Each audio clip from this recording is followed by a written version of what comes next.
네, 우리 하나님 말씀은 신약성경 누가복음 2장 39절과 40절 우리 두 절 말씀을 함께 읽도록 하겠습니다. 신약성경 90페이지쯤 있습니다. 누가복음 2장 39절 말씀부터 우리 40절까지 두 절 말씀입니다.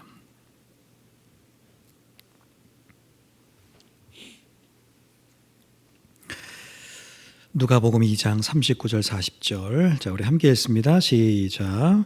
주의 율법을 따라 모든 일을 마치고 갈릴리로 돌아가 본 동네 나사렛에 이르니라. 아기가 자라며 강하여지고 지혜가 충만하며 하나님의 은혜가 그의 위에 있더라. 아멘. 자, 우리가 지난주에 시므온에 이어서 아기 예수님 만난 여선지자 안나에 대한 말씀을 나누었죠.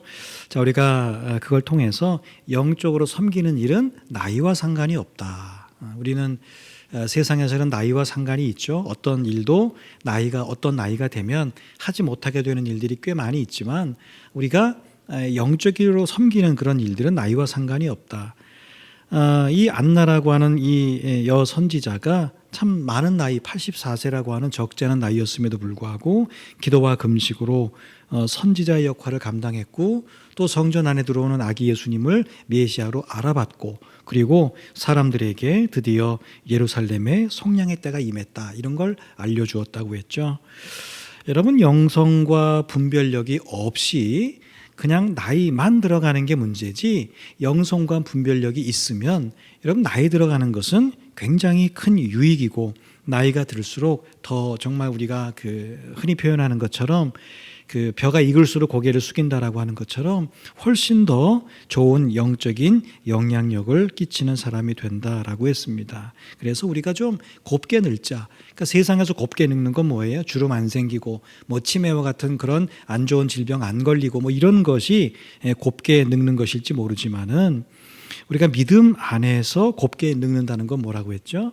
끝까지 기도하는 거예요. 끝까지 예배드리고 끝까지 말씀을 묵상하고 끝까지 말씀에 순종하고 여러분 끝까지 이렇게 주님이 부르시는 그날까지 이 영성을 유지하고 영적인 분별력을 이렇게 지니고 살아가는 것이다라고 하는 거였죠. 그래서 여러분 나이가 들어서 그렇게 되려면 어떻게 해야 돼요? 내가 한 살이라도 젊을 때부터 그런 것들을 삶 속에 늘 일상의 습관으로 이렇게 들여야 된다라고 했습니다. 여러분, 지금도 안 하는 걸 내가 나중에 해야지. 그거 쉽지 않습니다. 지금도 내가 못하는 걸 나중 어느 시점이 되면 어느 나이가 되면 내가 하겠다. 여러분, 그거 사실 가능하지가 않습니다. 그러니까 지금부터 어제보다 우리는 보통 그냥 사람의 몸이라는 게 한계가 있어서 사실 가만히 있으면 어제보다 못한 오늘을 살게 됩니다. 최소한 우리 중에서 40이 넘은 분들이라면 더 육체적으로나 여러 가지 면에서 더 좋아질 가능성은 많지 않아요. 어떻게 보면 우리는 하나님의 어떤 섭리에 의하면 어제보다 못한 오늘보다 못한 내일을 살아갈 수밖에 없을지 모르지만 말씀드린 것처럼 우리의 영성과 분별력은 다르다. 그래서 우리가 어제보다 한 걸음 더 나아간 기도 생활, 어제보다 한 걸음 더 나아간 말씀 생활과 순종 생활을 이렇게 해보자라고 했습니다. 왜 그렇죠, 여러분? 그런 것들이 오늘도 이제 결론의 말씀에 그런 게 있지만 여러분, 이런 것이 한 번에 좋아지고 한 번에 나아지고 한 번에 생기는 것들이 아니라는 거예요. 평생의 훈련으로. 여러분이 기도라고 하는 것이 그냥 한목에 그냥 샥 한다고 되는 게 아니라 평생 동안 이 기도의 단을 우리가 우리의 삶 가운데 이렇게 채워나가는 것이죠. 그러니까 평생의 훈련을 통해서 우리는 매일의 습관으로 이렇게 나갈 때 여러분 내 삶의 어떤 자리들마다 정말 우리가 영성과 분별력, 이게 참 중요한 이유가 뭐라고 했죠? 하나님이 아무리 영적인 걸 내게 보여주셔도 그걸 영적으로 볼 수 있는 눈이 있어야 돼. 근데 그게 없으면 아무리 보여주셔도 못 본다는 거예요. 또 육적인 일이라 할지라도 그것을 영적으로 해석하는 능력이 생긴다고 했죠. 여러분, 영성이 없으면, 영적인 분별력이 없으면 그냥 육적인 건 육적인 것이요 영적인 건 영적인 것입니다. 근데 내가 믿음이 있고 영적으로 이렇게 자꾸 이렇게 개발을 해서 내가 정말 좋은 분별력을, 영적인 분별을 갖고 있으면 육적인 문제가 딱 생겼는데도 이것을 영적으로 해석할 수 있는 능력이 내 안에 생긴다라고 하는 것이죠. 그리고 우리 곁에 있는 사람들에게 굉장히 선한 영적인 영향력을 끼칠 수 있다는 거예요. 여러분, 사람은 항상 영향력을 이렇게 흘려보내면서 살게 되어 있습니다. 아무 말 하지 않아도, 말하면 더 말할 거 없고, 아무 말 하지 않아도 내가 가진 영성은 옆으로 흘러가게 되어 있습니다. 내가 가진 영적인 분별력은 흘러가게 되어 있다는 거예요. 그건 여러분이 그건 어떻게 설명할 수 있는 게 아닙니다. 우리가 기도와 말씀과 예배와 이런 것, 순종과 이런 것들을 쭉 이야기하지만 사실은 여러분, 이런 것들을 이렇게 나가는 것들에 있어서 사실 우리가 기도하는 걸 보거나 듣거나 내가 하는 걸 보면 내가 지금 믿음 생활을 얼마큼 하고 있구나, 이런 것들을 우리가 어느 정도 짐작해 나갈 수 있다라고 하는 것이죠.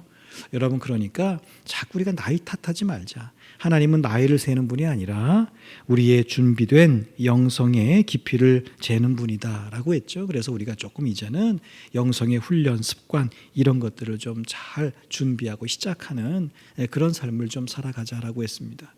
자, 오늘 말씀은 정결 예식을 위해서 예루살렘 성전을 찾았던 예수님과 가족들이 이제 다시 원래 고향인 나사렛으로 돌아갔다. 그리고 예수님이 거기서 키가 또 지혜가 잘 자라서 하나님의 은혜 가운데 잘 자라시게 되었다라고 하는 말씀이죠. 여러분, 특별히 요셉과 마리아가 이제 예수님의 탄생으로 인해서 우리가 짧은 내용이지만 2장에 보면 그 긴 내용은 아닙니다. 그런데 이 마리아와 요셉이 예수님의 탄생으로 인해서 성전을 방문하게 됐고요. 거기에서 성실하게 율법을 순종했다라고 하는 사실. 그러니까 예수님의 가정이 하나님의 말씀을 잘 지키며 살았다. 이게 이제 오늘 말씀에서 강조되고 있는 말씀입니다. 그러니까 오늘 말씀에서 중요한 건 뭐다? 예수님이 율법을 잘 지키는 가정에서, 하나님의 말씀을 잘 지키는 가정에서 태어나셨고 자라셨다라고 하는 사실입니다. 자, 우리가 만날 때마다 하는 인사가 있죠. 안녕하셨습니까? 잘 지내셨습니까? 이렇게 인사를 합니다. 자, 그런데 이제 어떨 때는 그것이 단순히 인사가 아니라 그런 생각이 들 때가 정말 내가 안녕한가? 잘 지내셨습니까? 인사를 주고받는데 정말 내가 잘 지내고 있는가? 이런 생각을 좀 하게 됩니다. 인사니까 나도 그냥 인사치레로 잘 지냅니다. 잘 지내시죠? 이렇게 인사 대답은 하는데 혹시 내가 실제로는 안녕하지 않고 잘 지내지 않으면서 혹 대답만 그렇게 하는 건 아닌지 이제 자문하게 됩니다.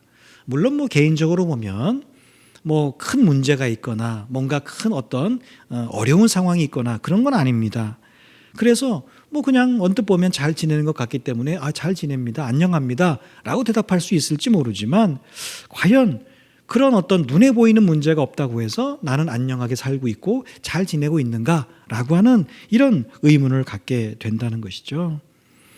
여러분, 정말 마음속 깊은 곳에서 우러나는 안녕하고 잘 지낸다라고 하는 것의 의미가 뭘까?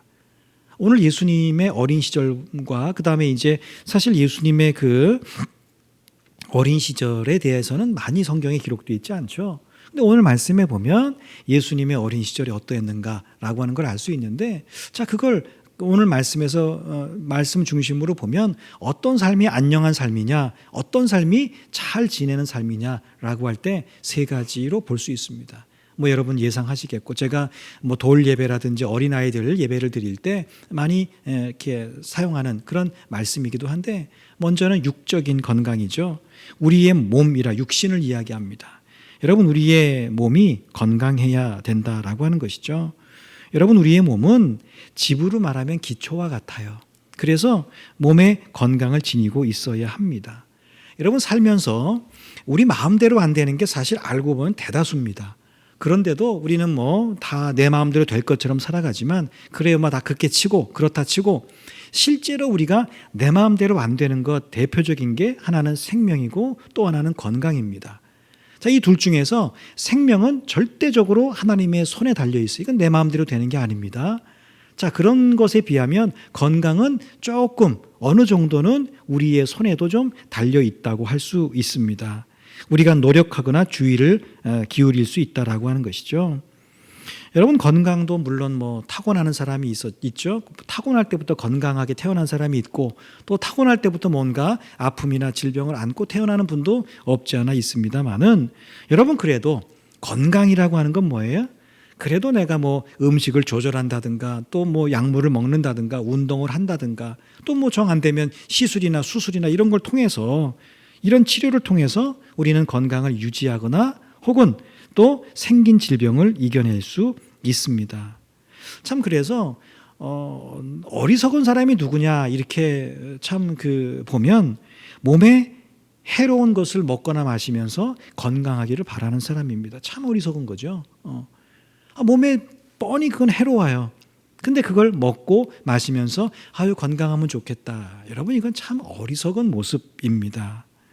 건강하기를 바란다고 하면 우리는, 믿음을 가진 이들은 뭐예요? 하나님께 우리의 건강을 위해서 기도해야 돼. 왜?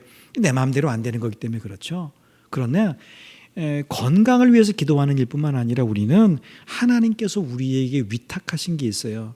내가 너에게 생명을 주었고 건강을 주었으니 네가 생명이 있는 동안에 네가 건강을 위해서 수고해라. 이 수고의 것들을 우리에게 위탁해 주셨거든요. 그러니까 그건 우리가 관리할 책임이 있다는 거예요. 여러분, 우리가 청지기의 삶이라고 하는 것이 꼭 시간이나 물질만을 말하는 게 아닙니다. 우리의 건강도 하나님은 우리에게 맡기셨어요. 그러니까 나의 건강을 위해서 내가 수고하는 건 어떻게 보면 당연히 우리가 해야 되는 일 가운데 하나입니다. 여러분, 그래서 몸을 쉽게 생각하면 안 됩니다. 우리의 몸이라고 하는 건 모든 것의 시작이고 또 기초고 중심이고 끝이라고 할 수 있기 때문에 그러합니다. 여러분, 우리가 우리의 몸을 어떻게 관리하느냐, 이게 내 삶이 어떻게 관리되느냐, 이거와 아주 밀접한 관계가 있습니다. 우리는 몸이 아프면 몸만 아픈 게 아니에요. 그죠? 몸만 아픈 그런 것으로 끝나지가 않습니다. 여러분, 독감 같은 거 아주 뭐 심한 몸살 이런 거 걸려보셨죠? 여러분, 그냥 독감 걸리면 그냥 독감 걸려서 아프기만 한가요? 그렇지 않습니다. 여러분, 독감 걸리면 아무 일도 못합니다. 꼼짝을 못하죠. 누워 있어야 돼요. 내가 아무리 급하고 바쁜 일이 있어도 독감 걸려서 정말 열이 펄펄 나고 정말 온갖 다 쑤시고 하면 아무 일도 할 수 없습니다. 아무리 바빠도 그 모든 일들은 다 잠시 쉬어야만 합니다. 여러분, 어디 아파 보세요. 그 아픈 거 치료하기 위해서 우리가 많은 시간과 물질과 나의 일들과 이런 것들을 우리는 내려놓아야 합니다. 수술하면 나요. 근데 여러분, 수술이라고 하는 게 그냥 하루아침에 뚝딱하면 끝나는 건가요? 그러면 얼마나 좋겠어요. 수술하기 전에 무슨 과정이 또 있잖아요. 뭐 준비해야 되고 또 수술할 때 얼마나 힘들어요. 아파요. 수술 끝나면 또 그걸로 끝납니까? 또 긴 시간, 오히려 더 수술 준비와 수술하는 것보다 더 긴 시간 회복을 위해서 수고하고 기다리는 그런 시간들이 필요한 것이죠. 여러분, 이처럼 우리 몸에 이상이 생기면 우리는 생각보다 굉장히 많은 것들을, 많은 시간 속에서 많은 물질을 들여서 많은 것들을 잠시 내려놓거나 중단할 수밖에 없다는 거예요. 여러분, 그래서 하나님께서 내게 주신 몸을 우리는 잘 관리할 뿐만 아니라 좀 단정하게 해서 기초가 흔들리지 않게 해야 합니다. 그래야 거기에 뭘 지어도 우리가 잘할 수 있죠. 이건 뭐 아프지 말자는 말이 아닙니다. 뭐 살다 보면 우리가 아플 수도 있고 이런저런 질병에 걸릴 수도 있고 뭐 검사하다 보면 이런 게 저런 게 나와서 치료를 받을 수도 있죠. 여러분, 우리가 그런 것들을 뭐 걸리지 않는 게 최선이다, 하나도 안 아픈 게 하나님의 은혜다, 그렇게 말할 수는 없습니다. 우리는 유한한 존재이기 때문에 사람에 따라서 또 환경에 따라서 어떤 질병들에 우리는 얼마든지 걸릴 수 있죠.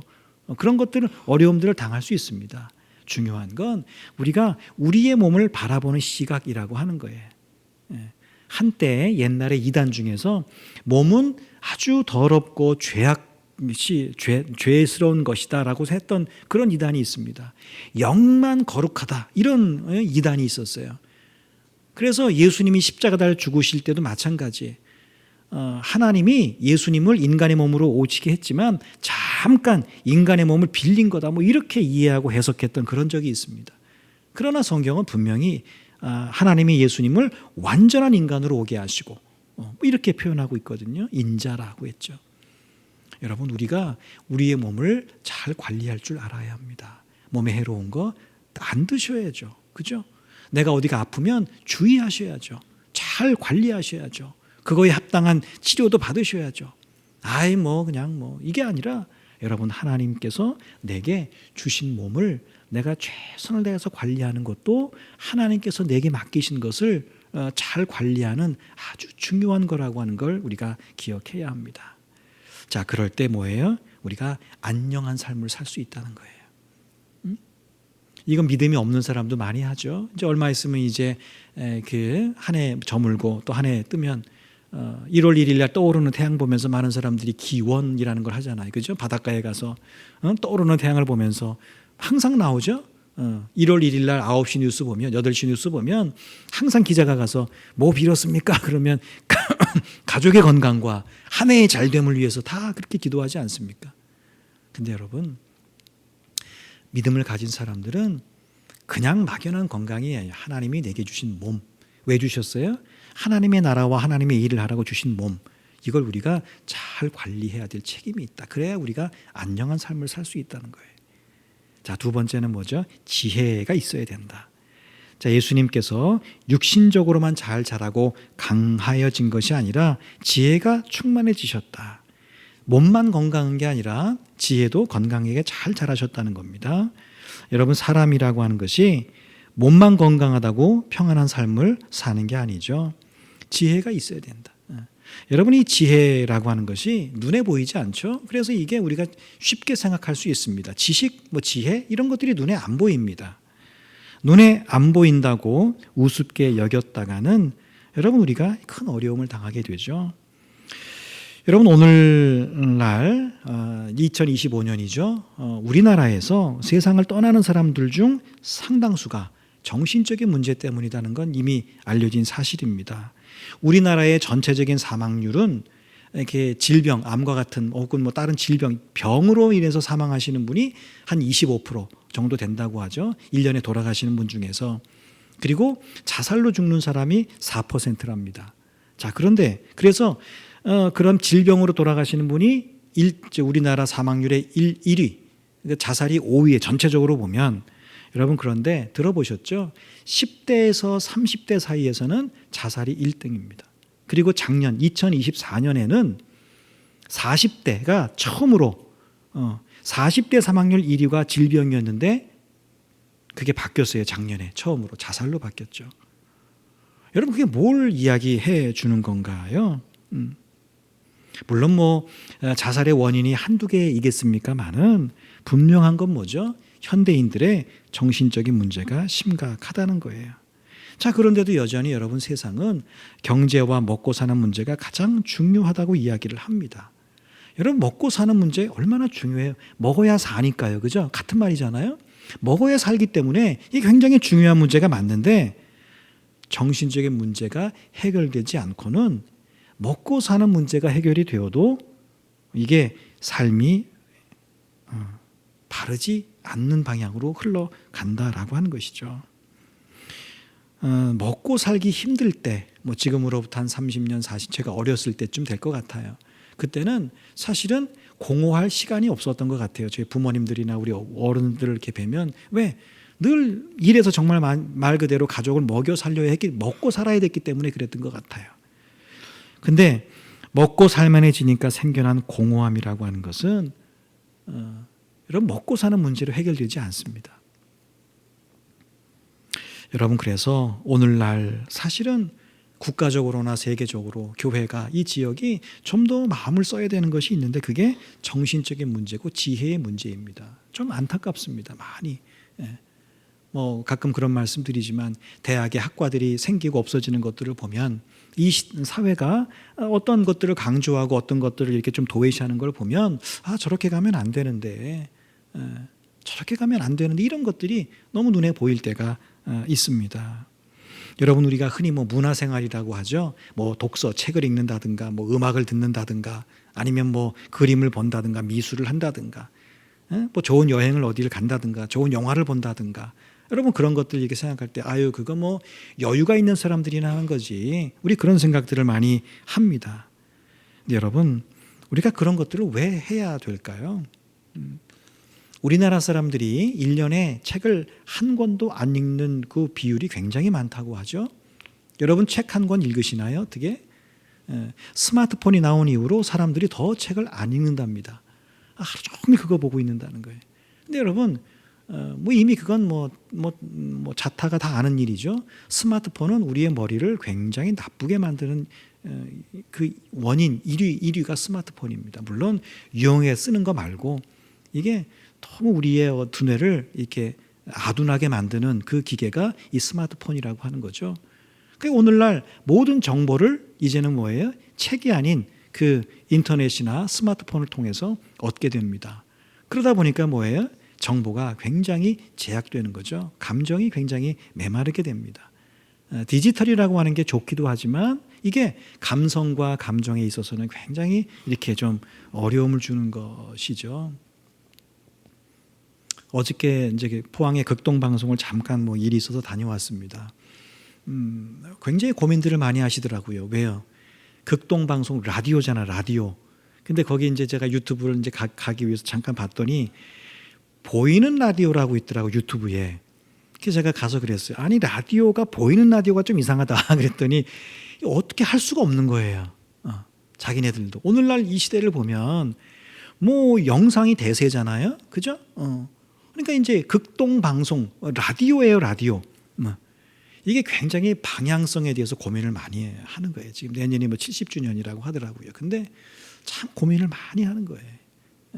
어떻게 해야 되나? 여러분 그런데 제가 그런 이야기를 제가 했습니다. 옛날에 우리 여러분 그 음악 들을 때 요즘은 다 뭐 USB 뭐 파일로 듣지만 옛날에 여러분 그 판이라 그랬죠? 판? LP 판이라 그래서 이렇게 반을 얹어 가지고 소리 들리는 그거를 듣다가 이제 어느 날이 되니까 LP 판이라 해서 요만한 조그만 CD라고 하는 거 있죠? 그런 거로 이제 그 음악 저장 그게 매체가 바뀌었죠. 그러니까 LP판을 듣다가 이 CD가 딱 나와서 처음 딱 들을 때 여러분 너무 깨끗하고 선명해요. 그죠? 야, 어떻게 흠이 하나도 없어요. 깨끗하게. 똑같은 기계에 그걸 듣는데도 너무 선명한 거예요. 근데 딱 첫 느낌이 뭐냐면 차갑다 이런 느낌이 들어요. 너무 깨끗하니까. 그게 옛날이 조금 그리워져요. 이 LP판은 뭐예요? 하다 보면 먼지가 있으면 톡톡 튀기도 하죠. 조금 그런 생각이 드는 거예요. 여러분 오늘 이 사회가 너무 정확하고 너무 치밀하고 너무 예상 가능하고 너무 정답을 이야기하다 보니까 굉장히 감성이 좀 약해지는, 그러다 보니까 우리도 뭐해? 거기에 자꾸 따라가다 보니까 우리도 굉장히 감정과 감성이 이렇게 좀 없어지는, 우리도 모르는 사이에 그렇게 변해가고 있는 걸 알 수 있습니다. 뭐 다음 주에 성탄절이지만 뭐 많이 각박해지고 그랬잖아, 그죠? 우리 다 옛날에 새벽송도 돌고, 새벽송 돌면 우리 집사님, 장로님, 권사님들이 뭐 귤도 갖다가 밤에 그죠? 새벽에 주시기도 하고 고구마도 주시고 다 그랬던 기억들이 다 있으시잖아요. 요즘에 새벽송 하면 민원 들어가면 민원 들어가서 경찰 나옵니다. 경찰. 참 각박해졌어요. 이제는 상업적이 아니면 돈이 안 되면 성탄 트리조차도 하지 않는, 캐롤도 함부로 틀지 못하는 저작권 때문에 이런 일들이 오늘날 참 많아지다 보니까 믿음으로 사는 우리도 참 이렇게 감정이 메말라가는 그런 것들이 생긴다는 거죠. 그러니까 그런 상태에서 아무리 뭐 정신보건을 이야기한들 어떤 일이 일어나고 난 다음에 하는 것보다는 사실은 예방이 중요한데 그런 것들을 참 많이 놓치고 있구나. 여러분 책을 읽는다고 해서 밥이 나오는 건 아닙니다. 그죠? 뭐 음악을 듣는다고 뭐 떡이 나오겠습니까? 좋은 사람과 뭐 좋은 여행을 뭐 당일치기로 갔다 온다고 해서 뭐 갑자기 뭐가 바뀌겠습니까? 여러분 그런 거 아닙니다. 하지만 여러분 그런 일들을 통해서 우리가 뭐죠? 삶의 지혜를 얻게 되고 관계의 회복을 좀 갖게 되고 또 우리가 정서의 어떤 쉼을 누리게 되면서 우리가 바쁘게만 살아가던 일상 가운데서 좀 쉼표처럼 잠시 쉬어갈 수 있는 그런 좋은 점들이 우리에게 있는 것이죠. 여러분 그러면 뭐예요? 우리 안에 마음의 공간들이 좀 생기는 거예요. 늘 쫓기는 삶을 살아가다가 늘 바쁘게 살아가다가 그런 것들을 통해서 내 감정의 공간 이런 것들을 좀 갖게 되는 거죠. 그러면 어때요? 좀 덜 예민해지고 뭐만 이야기하면 신경질적으로 반응할 수 있잖아요. 우리가 너무 이렇게 긴장된 삶을 살면 그래요. 근데 그런 것들을 통해서 우리가 조금 더 여유를 갖게 되는 것이고, 자, 그래서 우리가 정신적인 문제, 이 지혜의 문제도 꼭 우리가 관심을 가져야 된다. 자, 마지막 하나가 하나님의 은혜가 있어야 된다. 무슨 말이죠? 여러분, 영적으로 건강해야 한다라고 하는 겁니다. 여러분, 부모의 보살핌 가운데 사는 자녀들은 뭐 설명할 수는 없지만, 뭐라고 설명하기는 좀 어렵지만 이게 삶의 안정감 같은 게 있습니다. 물론 뭐 혼자서도 얼마든지 그걸 잘 나가시는 분도 계시고, 또 부모의 어떤 그 보살핌을 받아도 뭐 또 어렵게 사는 자녀도 있지만, 그러나 보편적으로 보면 부모가 자녀를 잘 살피고 양육하는 그 가정의 자녀들은 뭐 뭔지 뭐 설명하기는 좀 어렵지만 이게 뭔가 삶의 안정감을 가지고 살아갑니다. 여러분, 사람이 아무리 육적으로 건강하고 또 지적으로 어떤 그 정신적으로 지혜가 있고 지식이 있어도 하나님의 은혜 아래 있지 않으면 참된 평안과 안정을 누릴 수 없습니다. 영적인 만족이 있어야 된다라고 하는 것이죠. 여러분, 많은 것들이 발전했어요. 부족할 것이 없는 시대이기 때문에 많은 그리스도인들이 오늘날 참 전도가 안 됩니다. 이젠 전도가 어렵습니다. 말합니다. 사람들이 신앙에 관심이 없다는 거예요. 뭐 필요한 게 있어야지. 옛날엔 어렵고 힘들었으니까 하나님밖에 의지할 대상이 없었으니까 하나님 앞에 나와서 예배드리고 다 하나님께 기도했지만 지금은 다 부족할 게 없다. 너무 다 발전했다. 전도가 잘 안 된다. 그런 이야기 합니다. 그런데 요즘 들어서 반론을 제기하는 분들이 굉장히 많습니다. 그 반론의 근거가 뭐죠? 맞다. 요즘 사람들이 교회나 기독교나 신앙에 대해서 관심 없는 건 맞다. 자, 그렇지만 오히려 더 영적인 것에는 관심이 많다. 이게 설문조사에서 확연하게 드러난다는 거예요. 교회 싫다. 기독교 싫다. 성도 뭐 이런 거 싫다. 근데 영적인 것에는 관심이 있다는 거예요. 여기서 영적인 것이라고 하는 것은 성경이 말하는 영적인 갈급함이 아니라 그냥 어떤 영적인 그냥 신앙 우리가 말하는 어떤 성경이 말씀하는 영적인 갈급함이 아니라 일반적인 영적인 그런 보편적인 영의 세계를 의미하는 거라고 하는 것이죠. 그러니까 뭔가 사람들이 아까 정신도 얘기했지만 공허함을 느낀다는 거예요. 잘 살게는 됐는데 부족한 건 없는데 이게 뭔가 좀 있어야 되는데 이런 생각을 자꾸 갖게 된다는 거예요. 그러니까 뭔가 신령한 거를 찾아서 거기에는 돈과 시간 뭐 상관없습니다. 그걸 들여서라도 내가 뭔가 신비로운 영적인 그런 것만 있으면 내가 가서 내 돈을 들여서 내 시간을 들여서 한다 할지라도 나는 거기에서 영적인 뭔가를 만족하고 싶다. 이런 마음이 요즘 현대인들에게 있다라고 하는 것이죠. 자, 그래서 그런 사람들에게 우리가 신앙적인 성경이 말씀하고 있는 그 영적인 것들을 전할 때 오히려 더 전도가 필요하고 쉬운 시대라. 이렇게 말하는 사람들이 있다는 거죠. 일리가 있습니다. 사람들이 교회를 싫어하고 뭐 워낙 그런 뉴스들이 많고 또 우리가 잘못하고 있는 부분이 많기 때문에 교회, 기독교, 뭐 그리스도인 이런 것들에 대해서 부정적인 생각을 갖고 있는 것이지 그들 자체가 영적인 것에 전혀 무관심하다. 그렇게 볼 수는 없다라고 하는 것이죠. 여러분, 사람에게는 스스로 느끼든 느끼지 못하든 또 믿든 믿지 않든 그건 상관없습니다. 하나님이 사람의 마음 내면 깊은 곳에는 이 영적인 부분이 자리 잡도록 그렇게 했다라고 하는 것이죠. 그래서 이게 만족하지 않으면 영적인 것에 대한 이게 만족과 안정감이 없으면 그 사람은 살아도 사는 게 아닌 삶을 살게 된다는 거죠. 여러분, 그래서 우리가 누군가에게 전도한다면 우리는 그걸 건드려준 터치라고 하죠. 그걸 건드려주는 거예요. 사람은 그 부분에 대해서 반드시 갈급함을 갖게 돼 있다는 거예요. 그걸 채우려면 하나님밖에 없다는 걸 우리가 알려주는 것이죠. 여러분, 우리도 마찬가지입니다. 우리 삶이 바쁘고 분주하지만 늘 우리는 예배와 기도와 말씀과 이런 것들을 통해서 뭐 하는 거예요? 하나님과 동행하는 삶을 살아야 되는 이유가 거기 있는 것이죠. 부모와 함께 사는 자녀가 안정감과 평안함을 누리듯이 우리가 그런 믿음의 여러 가지 일들을 통해서 하나님과 동행함으로 우리는 우리 삶의 영적인 안정감과 또 평안함을 누리게 된다라고 하는 것입니다. 자, 그러면 이 세 가지, 육적인 건강, 정신적인 건강, 이 영적인 건강, 이것들이 어디로부터 비롯되느냐라고 하면 오늘 예수님을 보면 하나님의 말씀에 대한 순종에서 비롯된다는 걸 알 수 있습니다. 하나님의 말씀대로 살아갈 때 가능하다는 거예요. 여러분, 지난주 말씀과 오늘 말씀을 보면 예수님은 그 부모에 의해서 주의 말씀을 따라서 모든 삶들을 살아오셨어요. 요셉과 마리아가 할례나 정결 예식 때만 주의 말씀의 율법에 따라서 행했다? 그렇지 않습니다. 예수님을 양육하면서 지속적으로 주의 율법을 따라서 양육했으면 뭐 두말할 나위가 없습니다. 예수님께서 그런 하나님의 말씀에 따라 사셨기 때문에 육신적으로 강해졌고 그 지혜가 충만해졌고 하나님의 은혜가 그 위에 임했다라고 하는 것이죠. 여러분, 그러니까 우리가 그런 삶을 살기 원한다면 내가 육적으로 좀 건강하고 정신적으로도 강건하고 내가 영적으로 참 건강한 삶을 살기를 원한다면 우리는 하나님의 말씀대로 사는 삶이 반드시 있어야 된다는 거예요. 왜죠?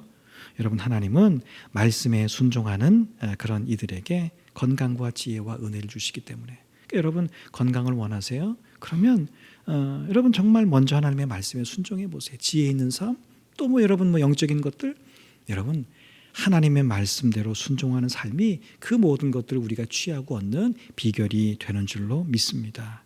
그러면 이제 우리가 그렇게 질문할 수 있죠. 내가 순종하면 건강과 지혜와 평안이 자동으로 내게 오는 것이냐? 이렇게 물을 수 있습니다.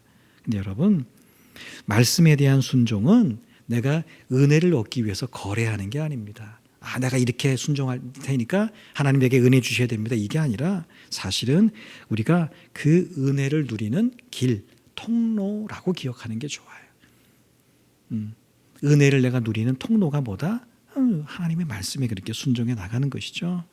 하나님은 순종하는 사람을 사랑하시기도 하지만 하나님이 사랑하시기 때문에 순종으로 이끄시는 분임을 또한 기억해야 합니다. 여러분, 건강이나 지혜나 평안 이런 것들은 순종에 따른 성적표가 아닙니다. 네가 요만큼 순종했어? 내가 그러면 건강도 요만큼 주고 지혜도 요만큼 주고. 여러분, 그러면 세상에 믿음으로 사는 사람은 아픈 사람 하나도 없어야 되잖아요. 그런 의미는 아닙니다. 하나님의 자녀를 자라게 하실 때에 따라오는 열매라고 하는 거예요.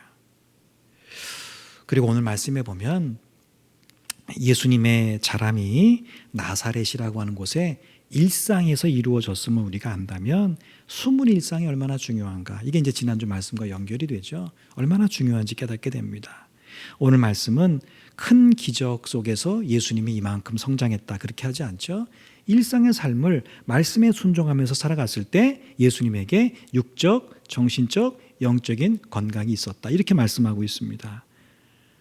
여러분, 유명한 연주자들, 운동선수들, 여러분 이런 사람들의 실력은 무대에서 생기는 게 아닙니다. 운동 경기장에서 생기는 게 아니라 아무도 보지 않는 연습실에서 반복해서 이루어진다는 걸 우리는 알아야 합니다.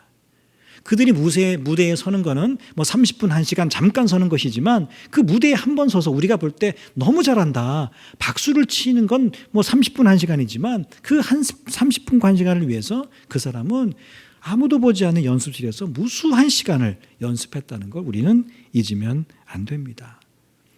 예수님의 30년의 대부분의 시간은 뭐예요? 나사렛에서의 일상의 시간이었다라고 하는 것이죠. 여러분, 하나님이 우리를 이벤트라고 하죠. 그런 것으로 우리의 인생을 빚어가시는 게 아니라 사실은 일상의 반복으로 자라게 하시는 분이다라고 하는 것이죠. 여러분, 그러니까 일상 속에서 하나님의 말씀에 순종하는 삶을 사는 게 너무 중요합니다. 한 방에 몰아서 순종하는 게 아니라 일상의 삶 속에서 내가 작은 것이라도 하나님의 말씀에 계속 순종을 축적해 나가는 거. 우리 기도에 대한 축적도 말씀드렸죠. 그냥 뭐 별거 아닌 것 같은 순종을 계속해 나가는 거예요. 여러분 그럴 때 하나님이 우리를 육적으로, 정신적으로, 영적으로 자라게 하신다라고 하는 것이죠. 그게 좀 답답해 보일 수 있습니다. 마치 기차의 레일처럼, 기차의 레일이, 자동차는 뭐 내 마음대로 가면 되지만 기차는 닦고 레일 위로만 달려야 되잖아요. 근데 여러분 이 레일, 기차라고 하는 것이 레일 때문에 갇힌 것처럼 보이지만 오히려 뭐예요? 레일 때문에 안전하고 빠르게 목적지까지 갈 수 있는 것이죠.